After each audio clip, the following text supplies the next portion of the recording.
we're back. The previous class we did chapter 3 from class 9 science. So now we'll go with structure of atom, that is chapter 4.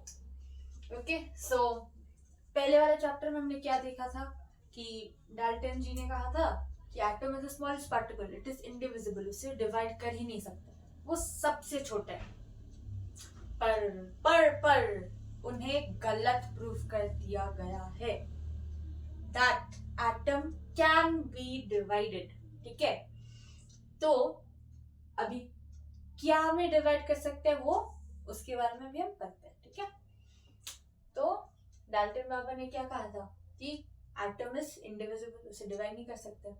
फिर है mister J Thomson, वो भी scientist है, उन्होंने कहा कि वो डिवाइड कर सकते हैं। अभी किस में डिवाइड कर सकते हैं वो हम देखते हैं। ठीक है, तो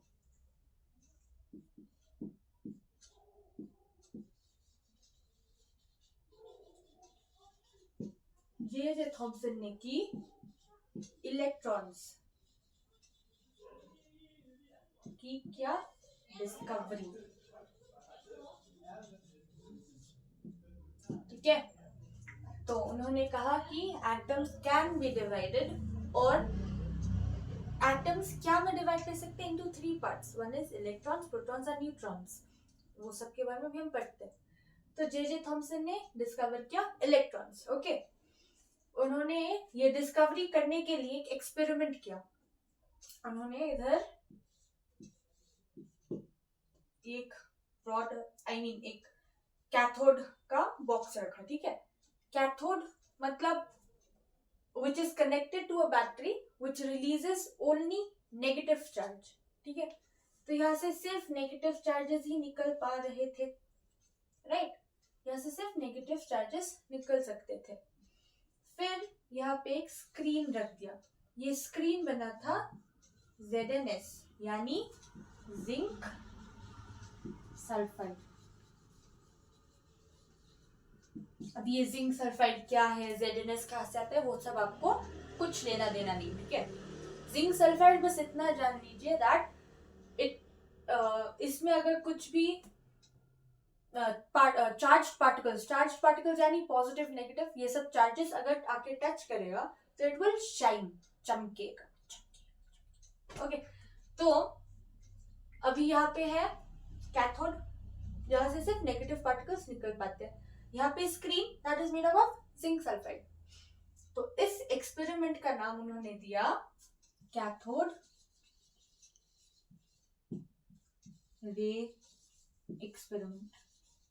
ठीक है, ये एक्सपेरिमेंट को उन्होंने प्रोसीड करके इलेक्ट्रॉन्स की खोज की। तो cathode, we know this is cathode. Cathode से क्या निकल जाए, नेगेटिव पार्टिकल्स, और यहां से कुछ रेज पास करेंगे। यहाँ पर एक ट्यूब है ये, ठीक है, तो यहाँ से कुछ रेज पास करते हैं। तो उन्होंने क्या देखा कि यहाँ से कुछ रेज पास होके this was shining, zinc sulphide का स्क्रीन ये शाइन कर रहा था। ओके, तो everything we know is made up of atoms. तो ऑफ कोर्स ये जिंक सल्फाइड का जो स्क्रीन है, even this is made up of atom, atom से बना है। तो यहाँ से जो इलेक्ट्रॉन्स पास किया, तो ये इलेक्ट्रॉन्स यहाँ पे लग के शाइन हुआ, राइट। शाइन हुआ इसका मतलब क्या कि यहाँ पर भी कुछ नेगेटिव चार्जेस तो है, मतलब जिंक सल्फाइड में भी कुछ नेगेटिव चार्जेस है। मतलब जिंक सल्फाइड के एटम्स, इसमें कुछ नेगेटिव चार्जेस तो होंगे ही, राइट, इसलिए तो ये जाने पर ये शाइन हुआ है। तो this is how he found out कि इलेक्ट्रॉन्स है कुछ इस धरती पे। ठीक है, तो ये नेगेटिव पार्टिकल का एक बॉक्स रखा गया which is known as cathode. Cathode से रे निकला and it fell on this zinc sulphide का स्क्रीन। जिंक सल्फाइड का स्क्रीन पे गिरा तो ये शाइन किया। तब ये शाइन नहीं करता था अगर इस पे कोई नेगेटिव चार्जेस नहीं होता। इस पे नेगेटिव चार्जेस है, इसीलिए ये शाइन किया। ये नेगेटिव पार्टिकल्स वहां गया टच हुआ, चमका, तो इससे जे थॉमसन को पता चला कि there is something called negative particles which existed. ठीक है, तो जे थॉमसन ने ये निकाला कि एटम्स में नेगेटिव चार्जेस भी होते हैं। Atoms can be divided into negative particles as well. Okay, तो इसमें हमें पता चल गया कि J Thomson found out electrons होते हैं।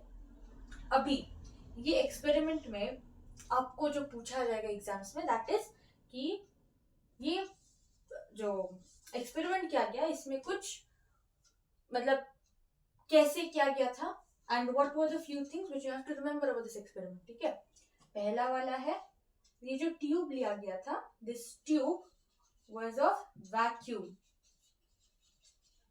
वैक्यूम यानी जिसमें देयर इज नो एयर, जैसे कि स्पेस में कोई एयर नहीं है, तो that is vacuum.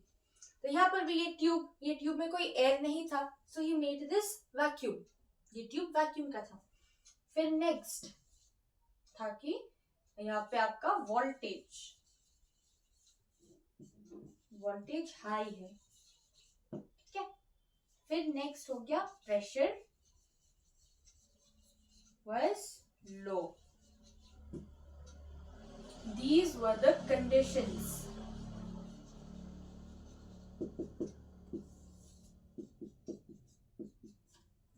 In 3 conditions के अंदर जे थॉमसन ने ये फुल एक्सपेरिमेंट को परस्यू किया। ओके, जहां पे tube was of vacuum, voltage, ये एक्सपेरिमेंट करते वक्त ये कुछ वोल्टेज का तो काम था ही ना, बिकॉज इलेक्ट्रिक करंट यूज करके ही इधर का जो कुछ हुआ है उन्होंने किया, तो वोल्टेज यहाँ पे उन्होंने बहुत हाई कर दिया और प्रेशर को लो कर दिया।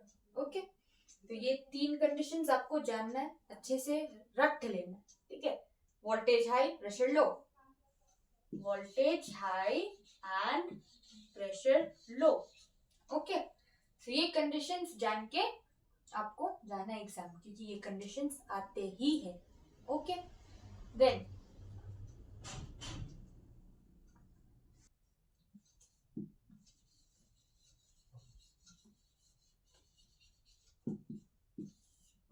फिर जे थॉमसन के बाद हमारे पास आते हैं ई गोल्डस्टीन। ओके, जे थॉमसन ने कहा कि इलेक्ट्रॉन्स एग्जिस्ट करते हैं, नेगेटिव पार्टिकल्स एग्जिस्ट करते हैं by doing what, the cathode ray experiment. और कैथोड रे एक्सपेरिमेंट आपके सिलेबस में। और ई गोल्डस्टीन ने क्या डिस्कवर किया, द पॉजिटिव चार्ज यानी द प्रोटॉन्स। ओके, इन्होंने क्या एक्सपेरिमेंट किया, ही डिड एनोड रे एक्सपेरिमेंट। ओके, ये आपके सिलेबस में नहीं है, इतना जानना पहचाना नहीं है इसे। What is anode? Anode is again something which is connected to the positive terminal of the battery. Okay, positive terminal मतलब यहाँ से बस पॉजिटिव पार्टिकल्स ही निकलेंगे। तो एनीवेज ये एक्सपेरिमेंट आपके सिलेबस में नहीं है, तो नहीं जानना इसे, बस ये जान लो कि ई Goldstein discovered protons, the positive particles. Okay, फिर इसके बाद नेगेटिव भी हो गया, पॉजिटिव हो गया, नेक्स्ट क्या बाकी रहता है? गेस नेक्स्ट हमारे पास है पॉजिटिव, डन, नेगेटिव, डन। फिर कुछ आता है हमारे पास which is known as neutral.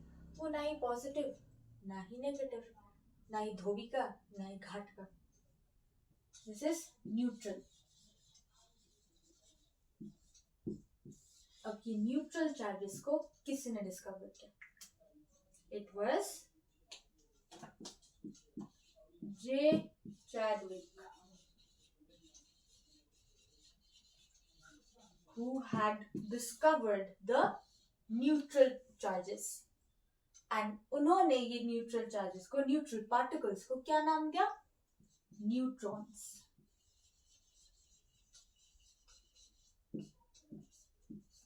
ठीक है, तो जे चैडविक ने क्या डिस्कवर किया? Neutrons, the neutral charges. Again let's go back to the history. What was it? Dalton ने क्या कहा? Atom can not be divided. फिर आए जे थॉमसन, उन्होंने क्या डिस्कवर किया? इलेक्ट्रॉन्स, जो कि एटम्स के अंदर ही पाया जाता है। atom can be divided into 3 more parts, that is positive, negative and neutral. The positive one is known as, say, the positive one is known as what? The positive one is known as proton, negative one electron, neutral as neutron. So positive ones were discovered by E. Goldstein, negative ones were discovered by J.J. Thomson, and the neutral ones were discovered by J. Chadwick. Okay, फिर अभी हम आते हैं कि atom का structure कैसे निकाला गया.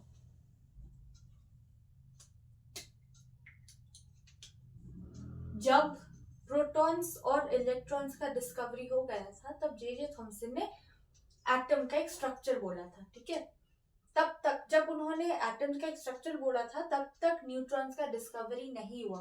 पहले क्या डिस्कवर हुआ था? पहले प्रोटॉन्स डिस्कवर हुआ था. ठीक है, प्रोटॉन्स के बाद हुआ इलेक्ट्रॉन्स, कई साल बाद हुआ न्यूट्रॉन्स. तो इसी के बीच J.J. थॉमसन ने, जिन्होंने इलेक्ट्रॉन को डिस्कवर किया, J.J. थॉमसन ने, उन्होंने एटम का एक स्ट्रक्चर बोला. ठीक है, उन्होंने बोला कि एटम का structure resembles that to of watermelon. ठीक है, जैसे कि you take this watermelon. Okay, यहाँ पर ये फुल पार्ट क्या में रहता है? रेड. इनके बीच होता है ये सीड्स. तो उन्होंने कहा था कि ये जो रेड पार्ट है, these are प्रोटॉन्स, और ये सीड्स आर इलेक्ट्रॉन्स. ठीक है, तो he gave the shape like this, ऐसा कुछ राउंड बनाया. This entire thing was a proton. Proton के ऊपर से इधर हमारा आया इलेक्ट्रॉन्स.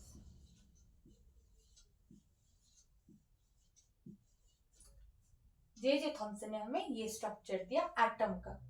ठीक है, फिर कुछ सालों बाद हुआ न्यूट्रॉन का डिस्कवरी. उसके बाद इस स्ट्रक्चर को भी फेंक दिया गया. इसे भी गलत प्रूफ कर दिया गया था. By whom? By Rutherford. ठीक है, ये कुछ साइंटिस्ट है, आपको इनका नाम जानना पड़ेगा.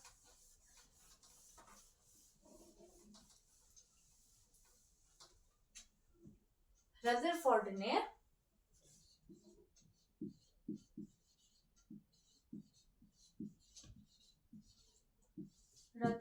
ने बोला कि J.J. थॉमसन ने जो स्ट्रक्चर दिया था, वाटरमेलन वाला स्ट्रक्चर, वो गलत है.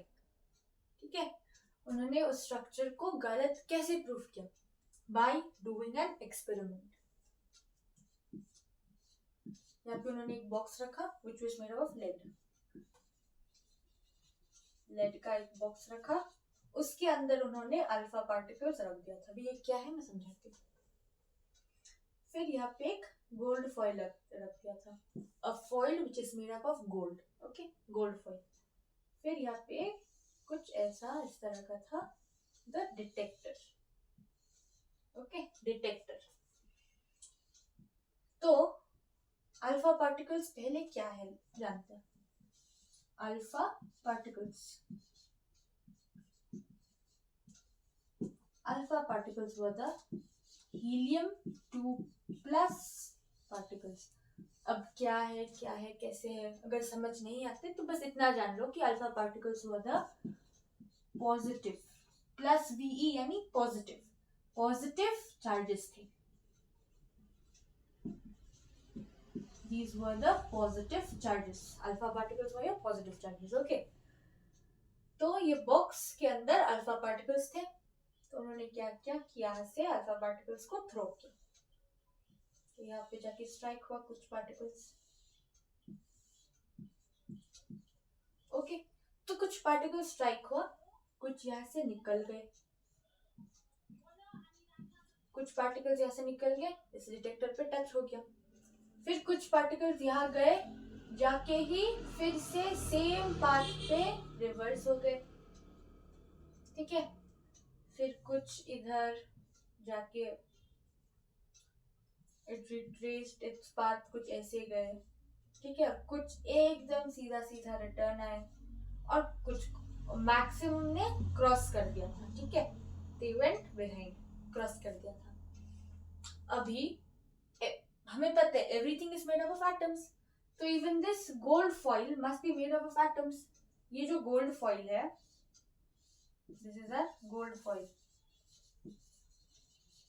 It is again made up of atoms, सब कुछ तो एटम से बना है, तो ऑफ कोर्स ये गोल्ड फॉइल जो है वो भी एटम से ही बना होगा। तो अभी हम गोल्ड फॉइल को जूम करते हैं, ओके, जूम किया तो उनमें हमने पाया एटम्स। ये अभी मैं वो स्ट्रक्चर ड्रॉ करने जा रही हूँ जो कि which was told by J Thomson. कैसा था? वाटरमेलन जैसा, ये पूरा इज आर प्रोटॉन, उसके ऊपर से इलेक्ट्रॉन्स, ओके। तो अगर यही स्ट्रक्चर यहाँ पर होता, अभी हम देखते हैं, ये क्या पार्टिकल्स है? Alpha particles. Alpha particles are the positive particles. तो अगर हमारा एटम्स इस तरह का होता, ये क्या है? पॉजिटिव पार्टिकल्स, पॉजिटिव, ये इंटायर थिंग हमारा पॉजिटिव है, तो अगर पॉजिटिव पार्टिकल्स आके यहाँ पे स्ट्राइक करता, वो रिटर्न नहीं आ जाता, बिकॉज व्हाट वी नो कि पॉजिटिव पॉजिटिव सामने आते हैं, रिपेल हो जाते हैं, नेगेटिव नेगेटिव आते हैं, रिपेल हो जाते हैं, फिर पॉजिटिव और नेगेटिव जब साथ आते हैं तब they attract, opposite attracts, right. तो अगर हमारा गोल्ड फॉइल या what ever in this planet would be made up of ऐसा टाइप का एटम, अगर एटम का स्ट्रक्चर ये होता, तो ये जो अल्फा पार्टिकल्स है, पॉजिटिव पार्टिकल्स स्ट्राइक करते थे, ये रिटर्न आ जाते थे, पर मैक्सिमम तो निकल गए ना, मैक्सिमम तो निकल गए।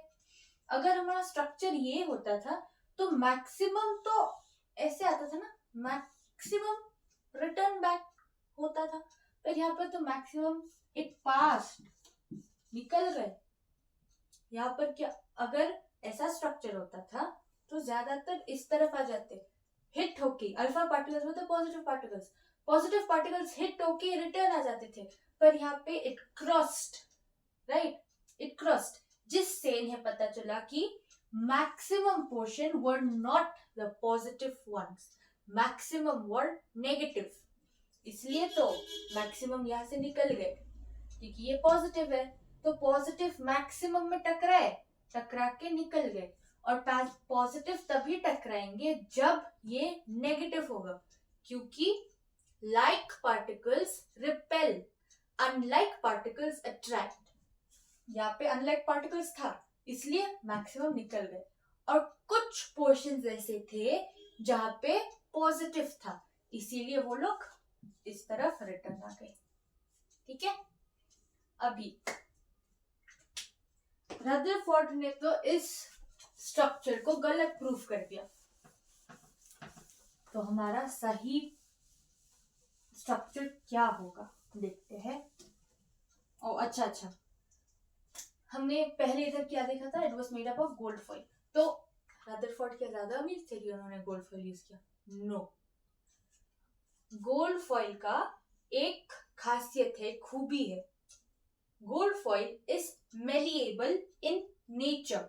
मेलिएबल मतलब it can be beaten into thin sheets, मतलब मारो कूटो वो थिन बनता जाएगा, बनता जाएगा।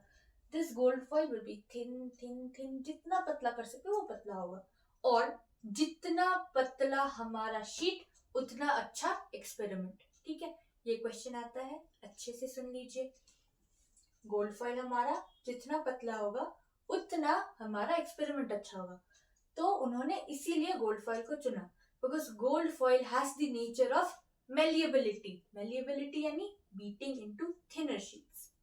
डन। अभी जानते हैं कि स्ट्रक्चर ऑफ द एटम कैसा था। रदरफोर्ड ने तो जे थॉमसन के मॉडल को गलत प्रूफ कर दिया, पर अभी असली मॉडल कैसा है, कैसे दिखते हैं एटम्स, वो हमारे बोहर जी, जितना छोटा इनका नाम है उतना ही बड़ा उनका काम है, इन्होंने दिया हमारा स्ट्रक्चर ऑफ एटम। ये जब तक फील्ड पे आए तब तक प्रोटॉन्स की भी डिस्कवरी हो चुकी थी, न्यूट्रॉन्स की भी डिस्कवरी हो चुकी थी, इलेक्ट्रॉन्स की भी डिस्कवरी हो चुकी थी। तो इन्होंने इन तीनों के साथ खेल के एक हमें स्ट्रक्चर दिया ऑफ एटम, जो कि हम इस चैप्टर में पढ़ेंगे। ओके, उन्होंने कहा कि कुछ इस तरह का होता है।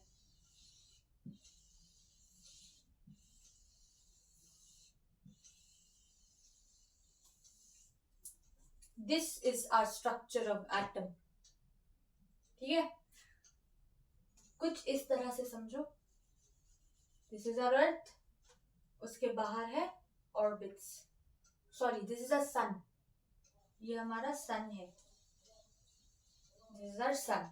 सन के अराउंड रिवॉल्व कर रहे हैं क्या, हमारे orbits. What are orbits? Imaginary line. ये लाइन एग्जिस्ट नहीं करते, हम बस इमेजिन करते हैं। ओके, तो वैसे ही दिस वाज आवर न्यूक्लियस, ये अंदर वाले को हम कहते हैं न्यूक्लियस।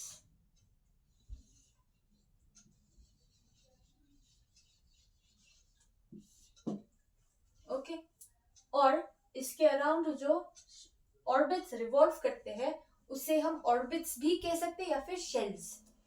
ऑर्बिट्स और शेल्स। ठीक है, उन्होंने कहा था दिस इज न्यूक्लियस, उसके बाहर रिवॉल्व करते हैं ऑर्बिट्स। ऑर्बिट्स को क्या कह सकते हैं? शेल्स।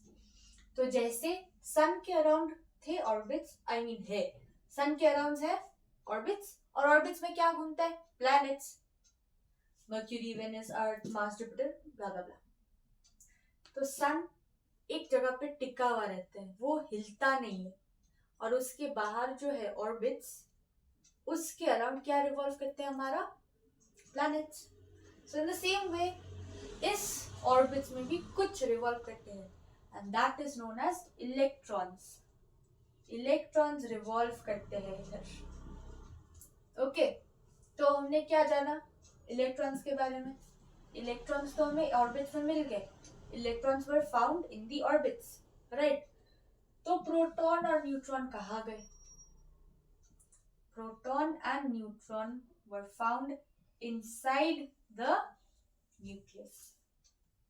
न्यूक्लियस के अंदर हमें प्रोटॉन्स और न्यूट्रॉन्स मिलते थे, है। ठीक है, ये न्यूक्लियस के अंदर हमें क्या मिलता है? प्रोटॉन्स और न्यूट्रॉन्स, और उसके बाहर रिवॉल्व करता है इलेक्ट्रॉन्स। ठीक है,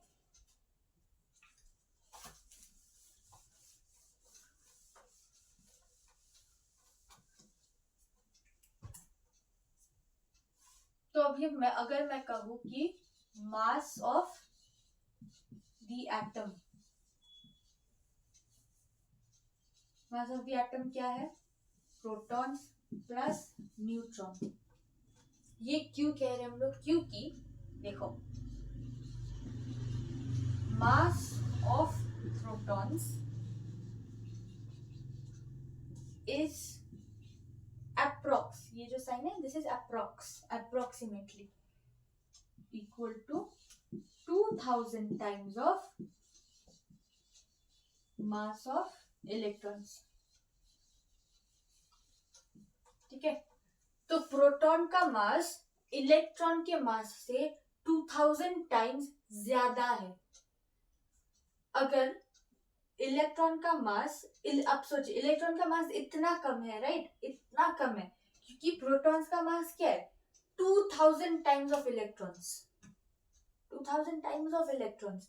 यानी यहाँ पर जब हम लोग देखते हैं, पढ़ते हैं, इलेक्ट्रॉन्स के मास को हम लोग सीधा नेग्लेक्ट कर देते हैं। नेग्लेक्ट यानी उसे अनदेखा कर देते हैं, मास ऑफ इलेक्ट्रॉन्स बोलने से एग्जिस्ट ही नहीं करते।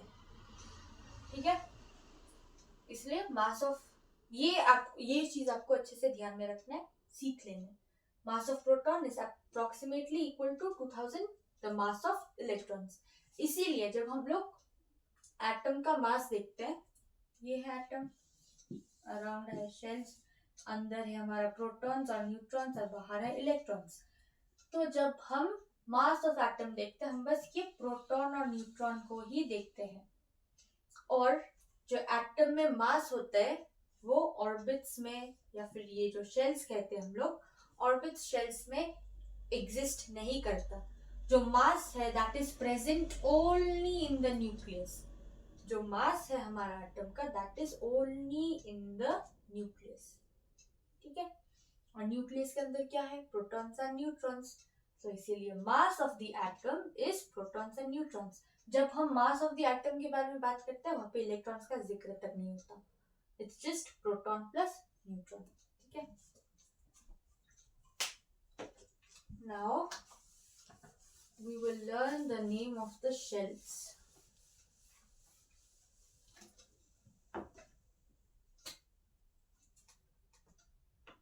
ये क्या था हमारा, इधर था प्रोटॉन्स एंड न्यूट्रॉन्स प्रेजेंट थे, इसके बाहर 1 2 3 4, ओके।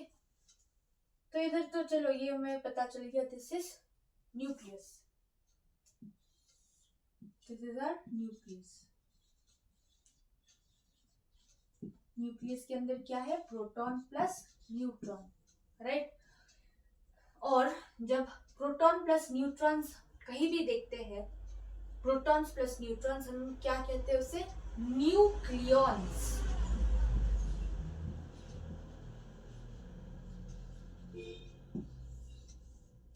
जैसे 1 + 2 becomes a new thing, that is 3, वैसे proton plus neutron becomes another new thing, that is nucleons.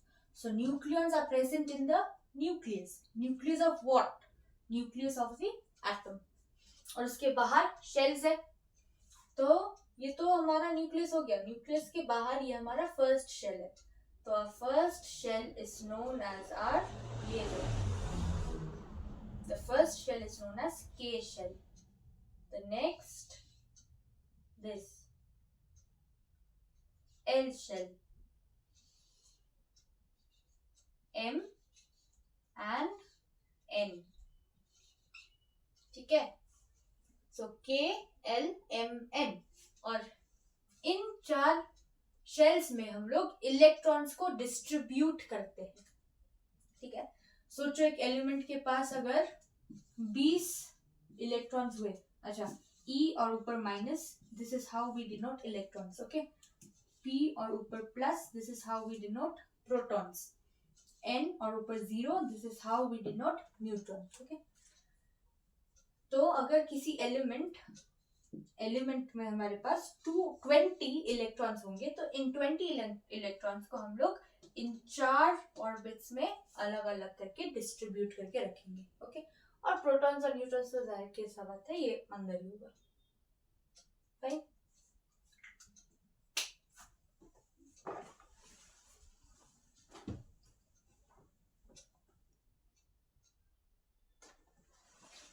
Oh God, इतना ज्यादा क्या लिखा हुआ है अभी। ये है हमारे फर्स्ट 20 एलिमेंट्स जो हमें पूरा रटना है लाइन बाय लाइन। ये नहीं आपने पहले हाइड्रोजन बोल दिया फिर सल्फर बोल दिया, no, you have to go line by line serial wise. यहाँ है 1 to 10, यहाँ है 11 to 20, ओके। तो इसे याद करने के लिए हमारे पास कुछ निमोनिक्स है, ओके। तो पहले प्रीवियस चैप्टर में क्या लिखा था कि we would denote hydrogen helium lithium with symbols, ठीक है। पर कितने ही सिंबल्स याद करें, यहाँ पर तो चलो 20 तक है, पर जो पीरियोडिक टेबल है, पीरियोडिक टेबल में तो और कितने ज्यादा एलिमेंट्स है ना, तो कितनों का हम ऐसे स्ट्रक्चर बनाते जाए, कुछ सिंबल बनाते जाए। तो इसीलिए hydrogen we denote it as H, कुछ हमने बस अल्फाबेट्स लिया, फर्स्ट अल्फाबेट, और जहाँ पे जैसे ये हाइड्रोजन HH होता है, तो ये H बना दिया, तो ये HE लिख दिया हमने। The first alphabet will be capital, the next will be small, ये ध्यान में रखिए। The first alphabet will be capital letter, the next will be small letter, ठीक है। फिर कुछ हो गए जैसे कि पोटेशियम, पोटेशियम में तो K कहीं पर नहीं है, पर इसका सिंबल तो हमने K लिया, क्यों? क्योंकि पोटेशियम का कुछ साइंटिफिक नेम है, कुछ लैटिन नेम है that starts with K, so we took K out here, ठीक है। तो हाइड्रोजन का H, helium HE, lithium Li, वैसे करके 20 तक है, वो आपको याद रखना है पूरा। तो the mnemonics to remember from 1 to 10 is Happy Henry likes beans, brownies, chocolate, nuts over Friday's news. Happy का H यानी हाइड्रोजन, हेनरी का He helium, likes Li lithium, beans का Be यानी बेरिलियम, ब्राउनीज का B यानी boron, chocolate का C carbon, nuts का N nitrogen, over का O ऑक्सीजन, फ्राइडेज का F फ्लोरीन, न्यूज का Ne नियॉन. ठीक है. अभी next 11 to 20. Sodium, magnesium, aluminium, ये सब. ना मांगो अल्लू, ना मांगो अल्लू से पेप्सी, सोडा, कोला और काजू कतली. ये याद कर लो. फिर यहाँ से Na goes for sodium, Mg magnesium, aluminium, silicon, phosphorus, sulphur, chlorine, iron, potassium, calcium. तो इस चैप्टर में हमें पढ़ना है about atomic number and mass number.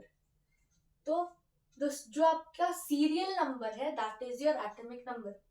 मैं अगर अभी आपसे पूछूं what is the atomic number of sulphur, sulphur का एटॉमिक नंबर क्या है 16. ठीक है. अभी हीलियम का एटॉमिक नंबर क्या है 2. और ये एक चीज ध्यान में रखिए, हमारे पास पहले हमने क्या क्या पढ़ा था, the sub atomic particles of atoms क्या थे, सब एटॉमिक यानी एटम्स को टुकड़ा करके उनका क्या क्या पार्टिकल्स निकलते हैं, proton, electron, neutron. These three are the subatomic particles of an atom. Right? तो subatomic particles क्या था, प्रोटॉन, इलेक्ट्रॉन, न्यूट्रॉन. तो atomic number is equal to proton number is equal to electron number. Okay? तो अभी अगर मैं पूछूं helium का इलेक्ट्रॉन नंबर कितना है 2, हीलियम का प्रोटॉन नंबर कितना है 2, हीलियम का एटॉमिक नंबर क्या है 2. इसीलिए you have to learn everything line by line. Okay.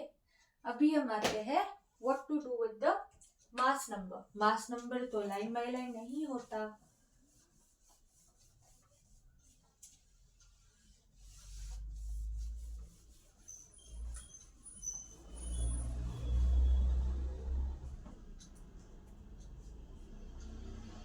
तो मास नंबर याद करने के लिए कुछ एक फॉर्मूला दिया था, याद है. Mass number is equal to proton plus neutron. Right. और हमें क्या पता है कि atomic number is equal to proton number is equal to electron number. Right. तो हर एक एलिमेंट का आपको प्रोटॉन नंबर और इलेक्ट्रॉन नंबर याद होगा क्योंकि आप उसका एटॉमिक नंबर आपको पता होगा. क्यों एटॉमिक नंबर पता होगा, क्योंकि आप सीरियल वाइज उसे रट लोगे. तो उस हिसाब से आपको प्रोटॉन नंबर्स तो मिल जाएंगे. Right. You will get the value for proton. अभी न्यूट्रॉन, न्यूट्रॉन का क्या करें. सपोज अगर आपको मास नंबर ढूंढना है तो स्कूल से ही आपका चाचा मौसी मतलब टीचर, वो आपको न्यूट्रॉन नंबर दे देंगे. दिस विल बी गिवन अगर आपको मास ढूंढना है. तो अभी आपको मास ढूंढना है तो आपको पता है कि ये है आपका फॉर्मूला. तो न्यूट्रॉन नंबर तो चलो उन्होंने दे दिया. अभी फिर से कंफ्यूज मत हो जाना कि प्रोटॉन नंबर तो दिया नहीं, अब क्या करे. प्रोटॉन नंबर तो आपको पता ही है ना, प्रोटॉन नंबर तो पता है और न्यूट्रॉन नंबर आपको दिया हुआ रहेगा तो वैसे आपको मास मिल जाएगा. फिर अभी अगर आपको न्यूट्रॉन नंबर ढूंढना है, आपको न्यूट्रॉन नंबर नहीं पता, तो तब आपको आपके चाचा मौसी टीचर, चाचा मौसी आपको यहाँ पे आपका ये वैल्यू दे देंगे. ठीक है. एलिमेंट का मास नंबर आपको यहाँ पे दे दिया जाएगा. प्रोटॉन तो आपको पता ही है तो मिल जाएगा न्यूट्रॉन. राइट. अभी to make a work easier, mass number याद करने का ट्रिक है हमारे पास.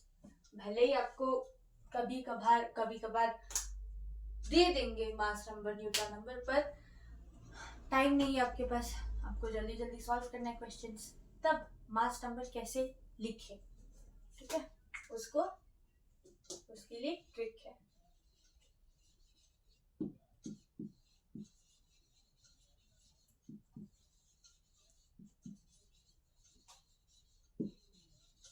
Trick to find out the mass number. Okay, even odd, even यानी we have to do 2x, odd we have to do 2x plus 1. Okay, तो हमने elements सीखे बस 20 तक, तो उन तक ही बात करते हैं. तो let's talk about lithium. Lithium कौन से नंबर पे आता है? Happy Henry likes, third is are lithium. तो लिथियम का एटॉमिक नंबर क्या है हमारे लिए? Atomic number is equal to serial number. तो सीरियल नंबर क्या था? 3. तो atomic number is also equal to 3. ठीक है, तो what is 3? 3 is odd. Atomic number odd आ गया. This x denotes the atomic number. Okay, atomic number आपको 3 आया व्हिच इज ऑड. तो आप क्या करोगे? 2 into 3 plus 1. 3 2s are 6 plus 1 क्या आया? 7. सो द आपके पास जो है लिथियम, लिथियम का एटॉमिक नंबर पता है, तो मास नंबर निकाल लिया. Mass number will become 7. Okay, अब लिथियम के बाद क्या है? Happy Henry likes beans, brownies, chocolates. Let's talk about chocolates. Number 6. हमने क्यों 4th वाला नहीं लिया तो मैं बोलती हूँ बाद में. नंबर 6 पे क्या आता है? Carbon, chocolates. Happy Henry likes beans. Beans में क्या था? बेरिलियम. हमने बेरिलियम क्यों नहीं लिया मैं आपको अभी बताती हूँ. Happy Henry likes beans, brownies, chocolates. ठीक है, तो chocolate comes in 6. So let's stop this.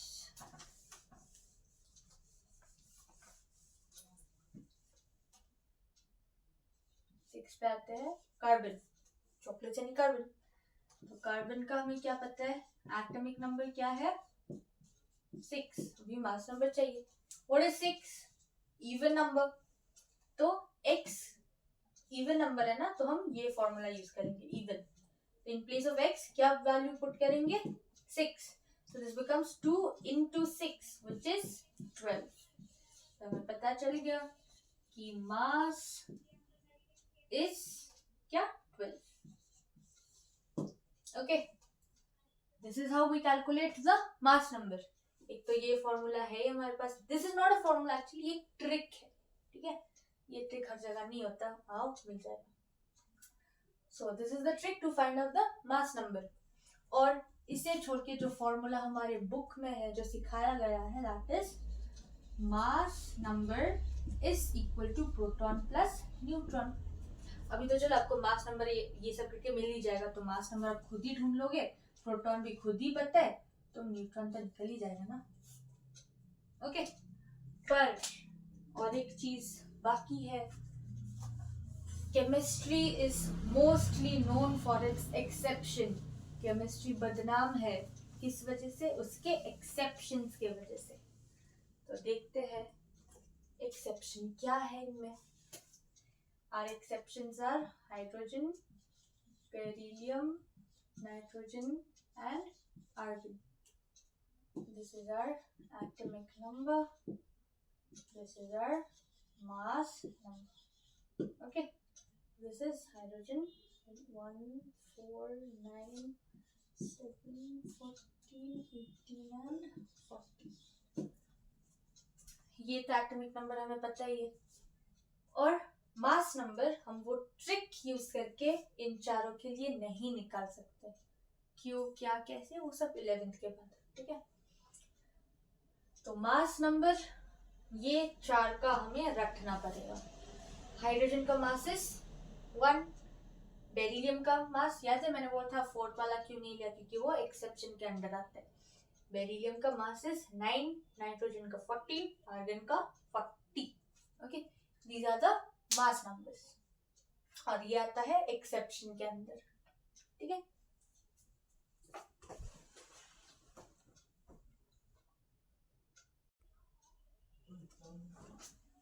सो अभी हम देखते हैं कि एटॉमिक नंबर और मास नंबर को डिनोट कैसे करते हैं एक एलिमेंट के लिए. ठीक है, सपोज हमारे पास कुछ एलिमेंट है, एलिमेंट x. तो इस पार्ट पे हम लिखेंगे मास नंबर. सॉरी, इस पार्ट पे होता है एटॉमिक नंबर. और यहाँ पे होता है मास नंबर. ओके, और एटॉमिक नंबर हम डिनोट करते हैं Z से, मास नंबर डिनोट करते हैं A से. सो इन शॉर्ट हम लिख सकते हैं this is an element, element का एटॉमिक नंबर यहाँ पे और मास नंबर यहाँ पे. ओके, तो एन एलिमेंट हीलियम, हीलियम का atomic number that is represented by Z. Helium का एटॉमिक नंबर क्या है? 2. फिर है mass number, mass number is denoted by A. मास क्या है इसका? 4. ठीक है, तो अगर हम इसे डिनोट करते हैं by writing its atomic number and mass number, we write it like this. Helium नीचे क्या होता है? एटॉमिक नंबर, और एटॉमिक नंबर क्या है? 2. तो we write 2 and mass number क्या है? 4. We write 4 out here. तो अगर आपको कोई एलिमेंट ऐसे दिया जाए और कहा जाए कि इसका एटॉमिक नंबर ढूंढो और मास नंबर ढूंढो, तो दिया ही है ना, this is your atomic number, this is your mass number, right. फिर नेक्स्ट अभी मैंने दे दिया आपको फ्लोरीन. F का जो सिंबल है दैट रिप्रेजेंट्स फ्लोरीन. तो यहाँ पे मैंने लिख दिया 9 और यहाँ पे लिख दिया 19. तो ये 9 ये रिप्रेजेंट क्या करता है कि फ्लोरीन का एटॉमिक नंबर है 9 और इसका मास नंबर है 19. ठीक है, तो अभी we will be learning a little bit more interesting thing, that is यहाँ पे चलो सीरियल नंबर, यहाँ पे एलिमेंट, यहाँ पे है atomic number. This is proton, electron, neutron and atomic number denoted by Z. This is mass number which is denoted by A. ठीक है,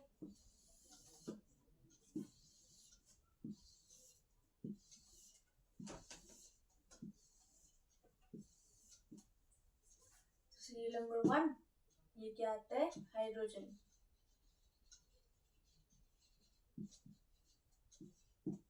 हीलियम, लिथियम,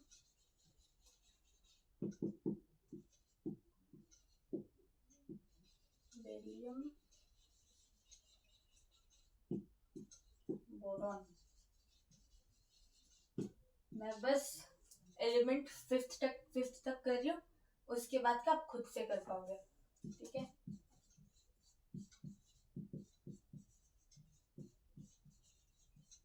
इसके बाद का आप खुद से कर पाओगे, मैं बस 5 तक करती हूँ. तो हमें क्या पता है कि serial number, atomic number, proton number, electron number सब सेम होते हैं. तो हाइड्रोजन का ये 2 2 2 3 3 3 4 4 4 5 5 5. इसके बाद का आपको खुद से करना है. न्यूट्रॉन नंबर कैसे निकाल पाएंगे हम? Mass number is equal to proton plus neutron. तो इधर आपको मास दिया हुआ रहेगा या फिर आप वो ट्रिक यूज करके कर सकते हो, तो आपको न्यूट्रॉन और मास नंबर भी मिल जाएगा. ठीक है, सो ये आपको 20 तक अच्छे से लिखना है, देखना है रोज. इसमें रटने का कुछ नहीं, आपको बस समझना है, समझ के रोज देखना है, एक बार प्रैक्टिस करना है. ठीक है, इसके बाद हम करेंगे इलेक्ट्रॉनिक कॉन्फ़िगरेशंस. फिर electronic configuration is very important. फिर atomic structure for different elements. फिर isobar and isotope. This is the last thing which is left. तो वो हम नेक्स्ट वीडियो में देखते हैं. ओके, तब तक बाय बाय, टेक केयर.